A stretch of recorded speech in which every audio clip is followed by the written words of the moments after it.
Hello students 10th class ਅੱਜ ਅਸੀਂ second chapter polynomial ਇਸ ਦੀ ਰਿਵੀਜ਼ਨ ਕਰਾਂਗੇ। ਚੈਪਟਰ ਤੁਸੀਂ ਸੋਲਵ ਕਰ ਚੁੱਕੇ ਹੋ, ਥੋੜੀ ਰਿਵੀਜ਼ਨ ਧਿਆਨ ਦੇਵਾਂਗੇ। ਈਜੀ ਚੈਪਟਰ ਪੋਲੀਨੋਮੀਅਲ 9ਵੀਂ ਕਲਾਸ ਦੇ ਵਿੱਚ ਅਸੀਂ ਬਹੁਤ ਚੰਗੀ ਤਰ੍ਹਾਂ ਕਰ ਚੁੱਕੇ ਹਾਂ। ਕੀ ਹੁੰਦੇ ਨੇ ਪੋਲੀਨੋਮੀਅਲਸ ਅਸੀਂ ਪਹਿਲਾਂ ਬਿਲਕੁਲ ਕਲੀਅਰ ਹੈ ਸਾਨੂੰ। ਤਾਂ ਜੇ ਅਸੀਂ ਪੋਲੀਨੋਮੀਅਲ ਜਦੋਂ ਸਾਡੇ ਕੋਲ ਗਿਵਨ ਹੈ, ਕੋਈ ਵੀ ਇਕੁਏਸ਼ਨ ਦਿੱਤੀ ਹੋਈ ਹੈ, ਉਸ ਦਾ ਰਿਲੇਸ਼ਨ ਫਾਈਂਡ ਕਰਨਾ ਕੋਐਫੀਸ਼ੀਐਂਟ ਤੇ ਜ਼ੀਰੋਜ਼ ਦੇ ਵਿਚਕਾਰ। Coefficient and zero, find relation between zeros and coefficients. ਤਾਂ ਸਭ ਤੋਂ ਪਹਿਲਾਂ ਸਾਨੂੰ ਜ਼ੀਰੋਜ਼ ਫਾਈਂਡ ਕਰਨੀਆਂ ਪੈਣਗੀਆਂ ਸੀ। ਸਾਡੇ ਕੋਲ ਕੁਆਡਰੇਟਿਕ ਇਕੁਏਸ਼ਨ ਦਿੱਤੀ ਹੋਈ ਹੈ x² - 2x - 8। ਤਾਂ ਤੁਸੀਂ ਫੈਕਟਰ ਬਿਲਕੁਲ ਚੰਗੀ ਤਰ੍ਹਾਂ ਬਣਾਉਣੇ ਸਿੱਖੇ ਹੋਏ 9th ਕਲਾਸ। ਫਿਰ ਵੀ ਅਸੀਂ ਇੱਕ ਵਾਰੀ ਰਿਵਾਈਜ਼ ਕਰਦੇ ਹਾਂ ਵੀ ਫੈਕਟਰ ਬਣਾਉਣ ਦਾ ਪ੍ਰੋਸੈਸ ਕੀ ਹੈ, ਕੋਐਫੀਸ਼ੀਐਂਟ ਇਹਦੇ ਵਿੱਚ ਕੀ ਨੇ। x², coefficient of x² we write with a, coefficient of x² a, ठीक। x² ਦੇ ਅੱਗੇ ਨਹੀਂ ਕੁਝ ਦਿੱਤਾ ਸੀ, 1 ਲਿਖ ਲਿਆ ਤਾਂ a equal to 1, coefficient of x² a ਨਾਲ ਨੋਟ ਕੀਤਾ ਜਾਂਦਾ ਹੈ and b equal to coefficient of x and c equal to constant term। ਅਸੀਂ ਇੱਥੇ ਲਿਖ ਵੀ ਸਕਦੇ ਹਾਂ coefficient of x² and coefficient of x, third one is a constant term, ठीक। जब भी ਅਸੀਂ फैक्टर बनाने हैं ਅਸੀਂ मिडल टर्म ਨੂੰ ਧਿਆਨ ਦੇਣਾ, ठीक। सब तो पहला ਸਾਡੇ ਕੋਲੇ sum middle term -2 product equal to a and c ਦੀ multiply 1 into -2 equal to -1 into 8, 1 into 8 equal to -8, -8 ਤਾਂ -8 ਆ ਗਿਆ, ठीक। ਜਦੋਂ ਅਸੀਂ ਇਸ ਦੇ ਫੈਕਟਰ ਬਣਾਉਣੇ ਜ਼ੀਰੋਜ਼ ਫਾਈਂਡ ਕਰਨ ਲਈ ਸਭ ਤੋਂ ਪਹਿਲਾਂ ਅਸੀਂ ਮਿਡਲ ਟਰਮ ਚੈੱਕ ਕਰਨੀ। ਸਮ ਆਫ ਰੂਟਸ ਕਿੰਨਾ ਸਾਡੇ ਕੋਲੇ, ਸਮ ਆਫ ਜ਼ੀਰੋਜ਼ ਕੀ ਹੈ। ਸਮ ਆਫ ਜ਼ੀਰੋ ਸਾਡੇ ਕੋਲੇ -2। ਅਸੀਂ ਇਸ ਨੂੰ ਦੋ ਪਾਰਟਸ ਵਿੱਚ ਬ੍ਰੇਕ ਕਰਾਂਗੇ, ਠੀਕ। ਜਦੋਂ ਦੋ ਪਾਰਟਸ ਵਿੱਚ ਬ੍ਰੇਕ ਕਰਾਂਗੇ ਤਾਂ ਦੋਨਾਂ ਦੀ ਮਲਟੀਪਲਾਈ ਸਾਡੇ ਕੋਲੇ -8 ਐਂਡ ਜੋ ਸਮ ਹੈ ਸਾਡੇ ਕੋਲੇ -2 ਆਉਣਾ ਚਾਹੀਦਾ। ਤਾਂ ਅਸੀਂ ਇਸ ਨੂੰ ਬ੍ਰੇਕ ਕਰ ਰਹੇ ਹਾਂ x² -4 ਐਂਡ +2 -4 +2 -4 +2 की वजह ਸਾਡੇ ਕੋਲੇ -2 ਆਨਸਰ ਐਂਡ -4 into 2 ਸਾਡੇ ਕੋਲੇ ਆ -8। -8 ਸਾਡੇ ਕੋਲ ਐਡਿਟ रहेगा। फर्स्ट टर्म भी एज लिख लेनी है, लास्ट टर्म भी एज सिर्फ सैकेंड मिडल टर्म ਨੂੰ ਅਸੀਂ ਬ੍ਰੇਕ ਕਰ ਲੈਣਾ ਦੋ ਪਾਰਟਸ ਦੇ ਵਿੱਚ, ਠੀਕ। ਹੁਣ ਅਸੀਂ ਗਰੁੱਪਿੰਗ ਤੇ ਸਿੱਖੇ ਹੋਏ ਆ ਫੈਕਟਰ। ਗਰੁੱਪਿੰਗ ਦੇ ਵਿੱਚੋਂ ਕਾਮਨ ਟਰਮ ਲਿਖਾਂਗੇ। ਇਸ ਤੋਂ ਸਾਡੇ ਕੋਲ ਓਨਲੀ x ਕਾਮਨ ਆ ਰਿਹਾ ਹੈ ਔਰ ਇਸ ਤੋਂ ਸਾਡੇ ਕੋਲ 2 ਕਾਮਨ ਆ ਰਿਹਾ ਹੈ। ਅਗਰ ਅਸੀਂ x ਕਾਮਨ ਲਿਆ ਤਾਂ x - 4 ਔਰ ਨੈਕਸਟ ਸਟੈਪ ਤੇ ਅਸੀਂ 2 ਕਾਮਨ ਲਿਆ, ਫਿਰ ਸਾਡੇ ਕੋਲ x - 4। ਇਹਨਾਂ ਦੇ ਵਿੱਚ x - 4 common, x - 4 common and x + 2। ਇਹ ਸਾਡੇ ਕੋਲੇ रूट आ गए, इस इक्वेशन के फैक्टर बन गए। हम जीरोज फाइंड करने के लिए ਅਸੀਂ x - 4 ਨੂੰ ਵੀ ਇਕੁਅਲ 0 ਲਿਖਾਂਗੇ and x + 2 also equal to 0। therefore first 0 equal to 4, sign change हो गया साइड चेंज होने ਨਾਲ और x equal to -2। तो इस गिवन क्वाड्रेटिक इक्वेशन ਦੇ ਸਾਡੇ ਕੋਲੇ ਦੋ ਜ਼ੀਰੋਜ਼ ਫਾਈਂਡ ਹੋ ਗਈਆਂ, ਇੱਕ 4 ਐਂਡ ਇੱਕ -2। ਇੱਥੋਂ ਤੱਕ ਦਾ ਸਟੈਪ ਅਸੀਂ ਬਿਲਕੁਲ 9th ਕਲਾਸ ਚ ਨੋਨ ਹੈ, ਫਿਰ ਵੀ ਇੱਕ ਵਾਰੀ ਅਸੀਂ ਰਿਵੀਜ਼ਨ ਕਰ ਲਈ ਹੈ। जो सैकेंड है टू फाइंड रिलेशनशिप, ये वाला तुसीं ध्यान नाल स्टैप सीखना है। टू फाइंड रिलेशन तो ये की है साढ़े कोले sum of zeros, sum of zeros equal to -b upon a। b इत्थे असीं ध्यान देवांगे, असीं कोएफिशिएंट लिख के आए हुए हैं, यही b साडे कोल एंड वैल्यूज पुट करके असीं चैक कर लांगे नाल जिहड़ा सम ऑफ जीरोज। इत्थे असीं सम ऑफ जीरोज की लेना है, जो जीरोज ਅਸੀਂ फाइंड करके आए हुए हैं। दोनों जीरोज इन्हों का सम मीनज प्लस, ठीक। अगे -b इधरों देखा असी -b साढ़े को माइनस साइन फार्मूला का माइनस सानू b दिता हुआ है एंड अपॉन 1। चैक करो दोनों 4 - 2 equal to 4 minus plus equal to 2। तो ये साडा फर्स्ट रिलेशन है जो बिल्कुल राइट है। Second product of zero, product of zero equal to c by a, product of zeros equal to c by a. तो प्रोडक्ट फिर सेम जो आ वाली वैल्यूज ने साढ़े को इन्हां दी मल्टीप्लाई करनी है सी और उधरों चेंज हो जाना है सी असीं इत्थों लिखना -8 अगेन 8 साढ़े को की है 1 4 इंटू -2 -8 एंड इक्वल टू -8। ये भी रिलेशन साडा बिल्कुल सही है, ये भी साडा रिलेशन सही। ठीक एक बार फिर तो रिपीट कर देने सामने असीं क्वाड्रेटिक इक्वेशन साडे कोल गिवन है टू मेक फैक्टर्स। पहले असीं कोएफिशिएंट्स लिखे ए बी सी, उस तो बाद सम एंड प्रोडक्ट चेक किया, मिडल टर्म नूं असीं की कीता ब्रेक दो पार्ट्स दे विच। इस तो असीं जीरोज फाइंड करने लई फैक्टर नूं इक्वल टू 0 रखिया, दो जीरोज साडे कोल आ गए क्योंकि क्वाड्रेटिक इक्वेशन है पावर 2 च है, साडे कोल जीरोज भी 2 ही आउणगीਆਂ। सम ऑफ जीरोज ये याद रखना सी बहुत ध्यान नाल क्योंकि तुहाडे लई फर्स्ट टर्म है। सम ऑफ जीरोज किहदे इक्वल होणगे -b/a and product of zeros c/a। अगर तुहाडे दोनों आंसर आपस में दोनों साइड्स लैफ्ट राइट साइड वेरी करदियां इक्वल है तो तुहाडा आंसर सही है, अगर ये डिफरेंट ने नहीं मैच कर रही तो असीं किते ना किते कोई मिस्टेक करके आए। ये साडा फर्स्ट सम सी कोएफिशिएंट एंड जीरोज दे विचकार रिलेशन फाइंड करना। ठीक ये साढ़े को क्वाड्रेटिक इक्वेशन कंप्लीट दी होनी चाहिए तो जो असीं ए बी सी के कोएफिशिएंट कंपेयर कर सकीए। एक असीं इक्वेशन इस तरह की लिखांगे हो ना जिस दे विच कोई कोएफिशिएंट या एक टर्म मिसिंग होगी तो असीं अपने कोल उत्थे एक टर्म नोट कर सकते हैं। एक होर एग्जांपल लिखांगे सी असीं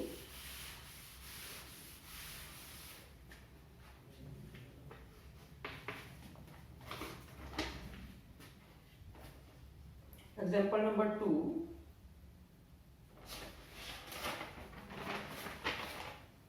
4u स्क्वायर प्लस 8u इन्नी रकम साढ़े को दी हुई है सी 4u स्क्वायर प्लस 8u।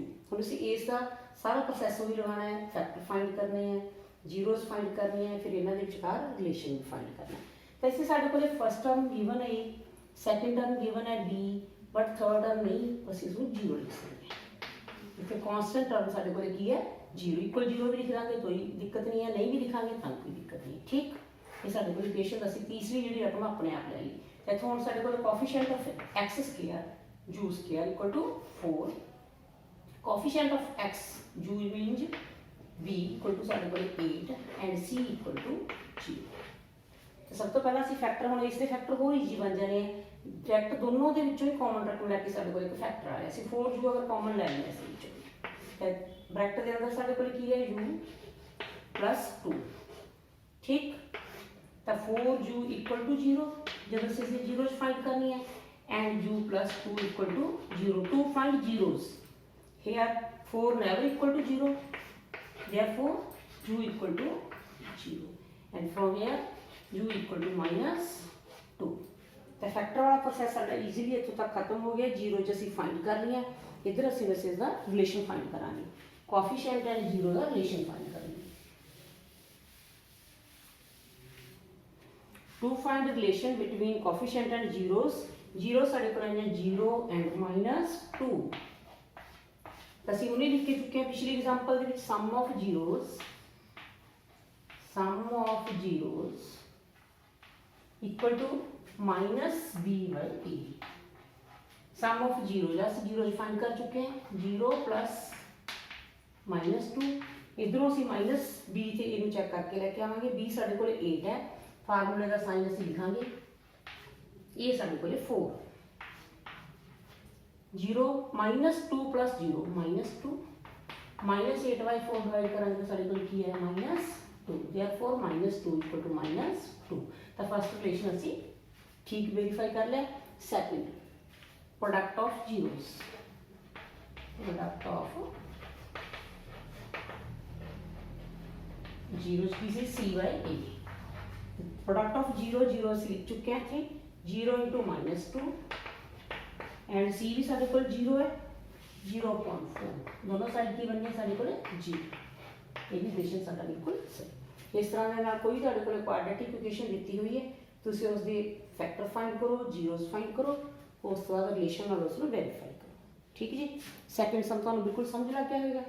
हुण इस तो बाद जो असीं sum of zeros product of zeros लिखे ने, अगर साडे कोल ये गिवन है तो इस तो असीं क्वाड्रेटिक इक्वेशन किस तरह नाल क्रिएट करनी है। नेक्स्ट सम साडे कोल रहेगा how to prepare a quadratic equation if we have given sum of zeros and a product of zeros.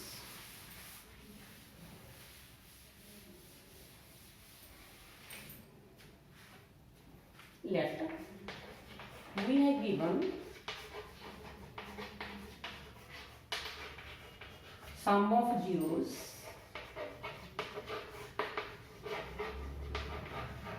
one and product of zeros also one।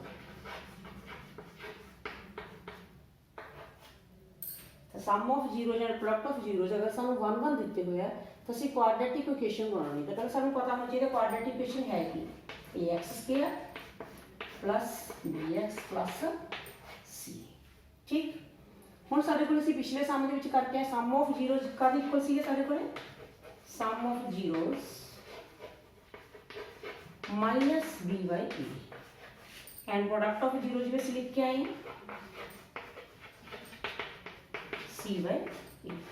इत्थों असीं इहनूं कंपेयर करांगे minus b by a and c by a दोनों equal to one one है। बिल्कुल easy example लेके शुरू किया इसके अकॉर्डिंग असीं वन लगा सकते क्योंकि इसके डिनोमीनेटर कुछ नहीं गिवन असीं अपने को लिख सकते one.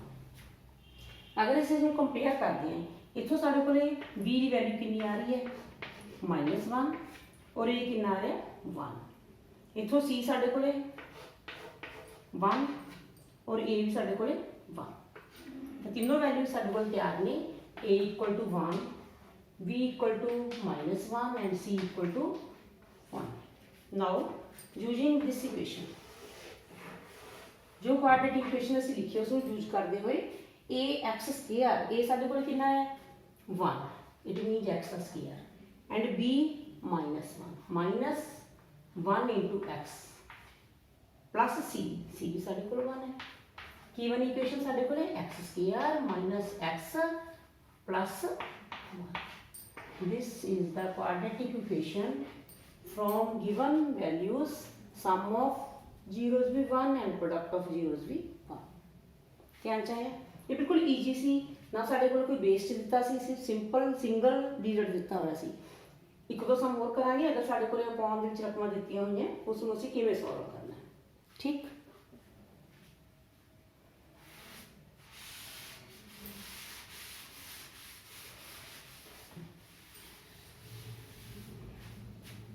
if sum of zeros given 2 and product of zeros are given 1 by 3 ये सम बहुत ध्यान नाल करांगे असीं इस दे नाल तुहानूं सारी रकमां क्लीयर हो जाणगी अगले आने वाले सम क्लीयर हो जाणगे असीं बेस चों a नूं किस तरह वैल्यूज इक्वल करनी है।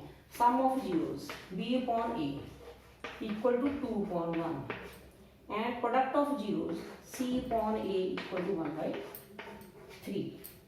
अगर इसे इसको कंपेयर करते हैं from this b equal to -2 and c equal to 1 फिलहाल इतों ध्यान देवांगे अगर असीं इत्थे a की वैल्यू लैन लगे हैं ये साडे कोल कितना आ रहा है 1 second equation they which a साडे कोल कितना बन रहा है 3 तो जो तुहाडे कोल ग्रेटर वैल्यू है a की तुसीं दूसरी फस्ट रकम दे विच भी वही बनानी इत्थों सानूं चेंज करना पैना इसनूं मल्टीप्लाई करनी पैनी है।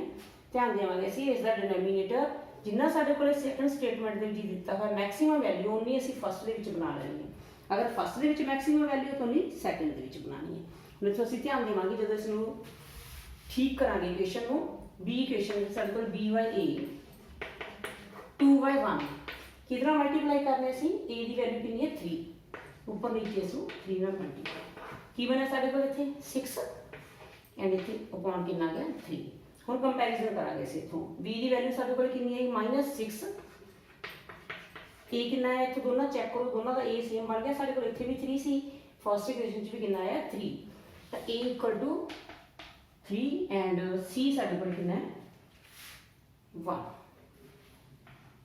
दोबारा फिर दस देने ही तुहानूं रिपीट कर देने मैक्सीमम a की जिन्नी वैल्यू जिहड़ी भी तुहाडी स्टेटमेंट दे विचों आ रही है दूसरी च असीं उन्नी उसनूं बना लैनी है मल्टीप्लाई कर देते।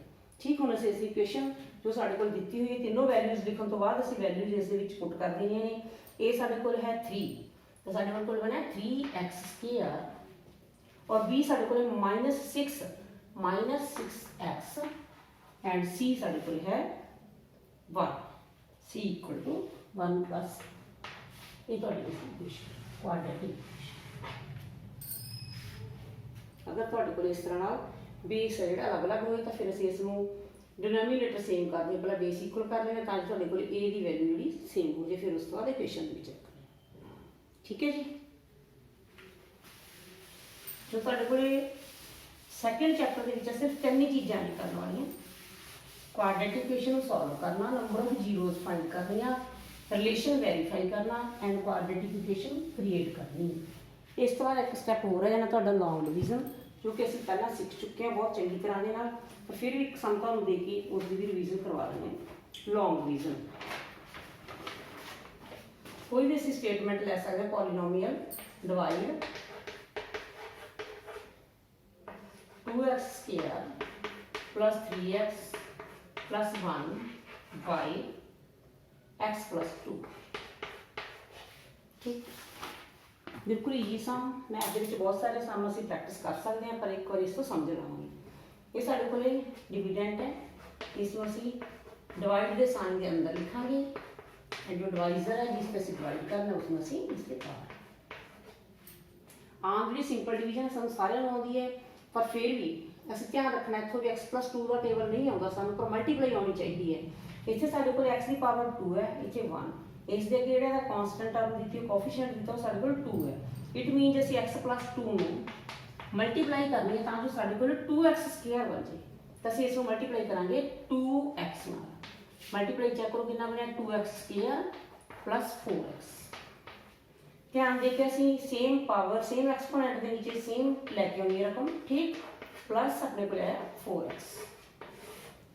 साइन चेंज करांगे, ठीक, कैंसल, क्योंकि एक रकम प्लस एक माइनस माइनस जो करते हैं 0, कई बार रकम साढ़े को कैंसल हुई है। हम नीचे साढ़े को 4 माइनस है और जो 3 है वो प्लस है, तो 4 जो 3 माइनस साढ़े को माइनस का x, उपरों असीं 1 नाल लियावांगे, आंसर नाल दी नाल लिख देवांगे, जिहदे नाल मल्टीप्लाई कीती हुई साडा आंसर है 2x इज आंसर। ठीक, हुण असीं चैक करना फिर साडे कोल एक्सपोनेंट सेम दित्ती है पर साइन अलग आ रही है, तो असीं -1 नाल मल्टीप्लाई चेक करके दिखा देना। मल्टीप्लाई करो x प्लस 2 नूं -1 नाल मल्टीप्लाई की बने साडे कोल -x ते -2, -x ते -2, क्योंकि -1 नाल मल्टीप्लाई हुई है, सिर्फ साइन चेंज हुआ, कोई चेंज नहीं है।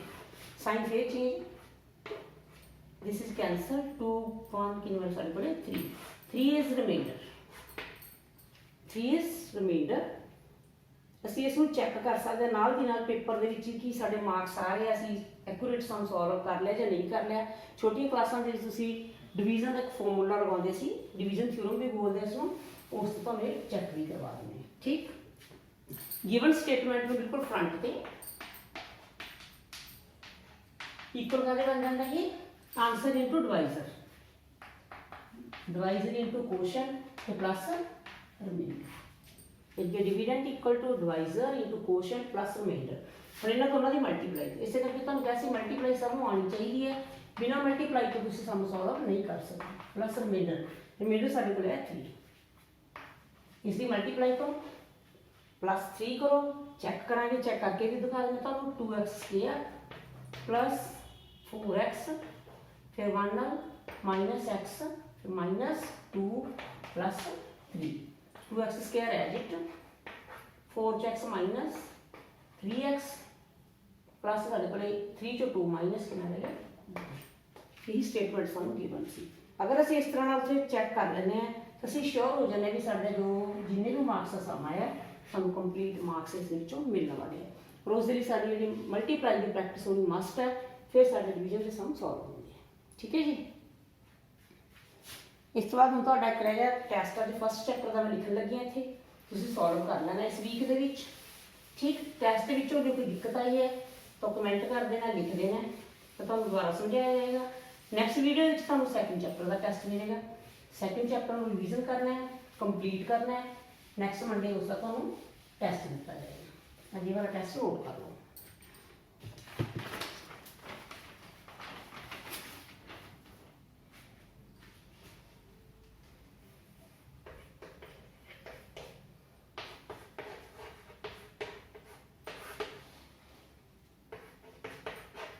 find HCF using Euclid algorithm, division algorithm. 4, 5, 2 and 1, 2, 5, 7, 6. ठीक, HCF फाइंड करना है यूक्लिड मैथड यूज करते हुए। सेकंड साढ़े को है find LCM and HCF, find LCM and HCF। Any method apply कर सकते हैं, प्राइम फैक्टर मैथड किया तो वही अप्लाई कर लियो। स्टेटमेंट नोट कर लो 3, 6, 6 and 5, 4। Third one is prime factor लिखने हैं, राइट प्राइम फैक्टर्स 7, 4, 2, 9। ठीक, इस बार फोर्थ चेक टर्मिनेटिंग और नॉन टर्मिनेटिंग चेक करना है। गिवन सम है जो चेक 64y 455 टर्मिनेटिंग और नॉन टर्मिनेटिंग, टर्मिनेटिंग और नॉन टर्मिनेटिंग। ठीक, फिफ्थ सम डेसिमल फॉर्म च लिखना सी इसनू, राइट डेसिमल फॉर्म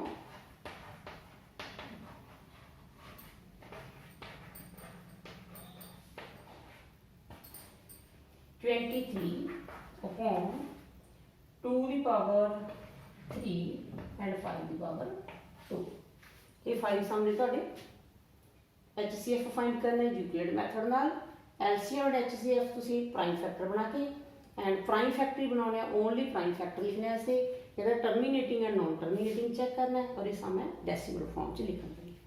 ये ਤੁਹਾਡਾ ਇਹਦੇ ਨਾਲ ਸੈਕੰਡ ਚੈਪਟਰ ਦੀ ਰਿਵੀਜ਼ਨ ਹੋ ਗਈ ਔਰ ਫਸਟ ਚੈਪਟਰ ਦੇ ਵਿੱਚ ਤੁਹਾਨੂੰ ਟੈਸਟ ਮਿਲ ਗਿਆ। ਨੈਕਸਟ ਵੀਡੀਓ ਦੇ ਵਿੱਚ ਤੁਹਾਨੂੰ ਸੈਕੰਡ ਚੈਪਟਰ ਦਾ ਟੈਸਟ ਮਿਲੇਗਾ ਔਰ ਥਰਡ ਦੀ ਰਿਵੀਜ਼ਨ ਹੋਏਗੀ। ਥੈਂਕਸ।